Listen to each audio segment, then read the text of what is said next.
دوستو پٹھان کو افغان کہتے ہیں۔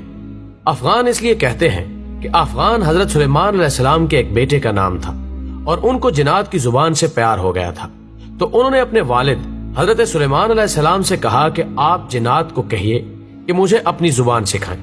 سلیمان علیہ السلام نے اپنے بیٹے کی درخواست قبول کی اور جنات کو حکم دیا کہ افغان کو جنات کی زبان سکھائی جائے۔ وہ زبان بعد میں پختون کے نام سے پہچانی گئی۔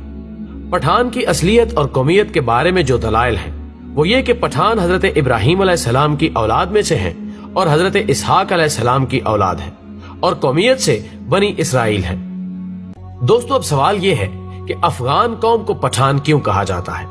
تو جب کافروں نے مکہ پر قبضہ کر لیا تو حضرت محمد صلی اللہ علیہ وآلہ وسلم نے حضرت خالد بن ولید رضی اللہ تعالی عنہ کو حکم دیا کہ جاؤ اپنے افغانیوں کو جہاد کے لیے بلاؤ۔ خالد بن ولید رضی اللہ تعالی عنہ افغانستان چلے گئے اور افغان سردار قیس عبد الرشید کو حضور صلی اللہ علیہ وآلہ وسلم کا پیغام ارسال کیا۔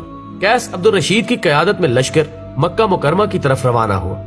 شام کو صحابہ کرام نے حضور اکرم صلی اللہ علیہ وآلہ وسلم کو خوشخبری سنائی کہ افغانی لشکر نے آتے ہی کافروں کا قتل عام شروع کر دیا اور تمام کافروں کا خاتمہ کر دیا، اور مکہ مکرمہ کو افغانیوں نے فتح کر لیا۔ تو اسی لمحے حضور اکرم صلی اللہ علیہ وآلہ وسلم کی زبان پر یہ الفاظ آئے، بتان۔ خواتین و حضرات، بتان لفظ عربی زبان کا لفظ ہے، یعنی سخت ترین لکڑی جو سمندری جہازوں میں لگائی جاتی ہے، جسے سمندری پانی بھی کمزور نہیں کر سکتا۔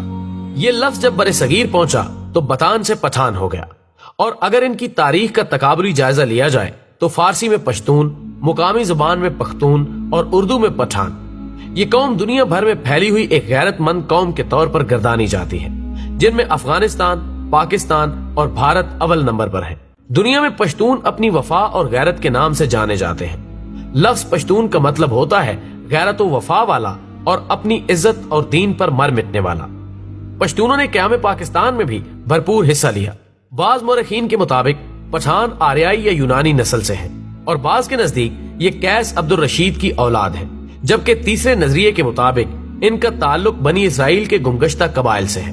خود قیس عبد الرشید کی اولاد سمجھنے والوں کا نظریہ ہے کہ مکہ میں قیام کے دوران حضرت خالد بن ولید رضی اللہ تعالی عنہ نے اپنی صاحبزادی ان کے مورث اعلیٰ کے نکاح میں دے دی تھی، جنہیں وہ ہمراہ لے کر اپنے وطن واپس آیا، اور پھر انہوں نے یہاں اپنی بقیہ زندگی اسلام کی ترویج و اشاعت میں صرف کر دی۔ اسی طرح قیس عبد الرشید کی اولاد پٹھان کہلاتی ہے، جبکہ یہ بھی کہا جاتا ہے کہ خود قیس عبد الرشید کا تعلق بھی بنی اسرائیل کے بادشاہ ساؤل یعنی حضرت طالوت کے 37ویں پشت سے تھا۔ اس طرح آخری دونوں نظریات کی روشنی میں ان کا تعلق بنی اسرائیل سے ہی بنتا ہے۔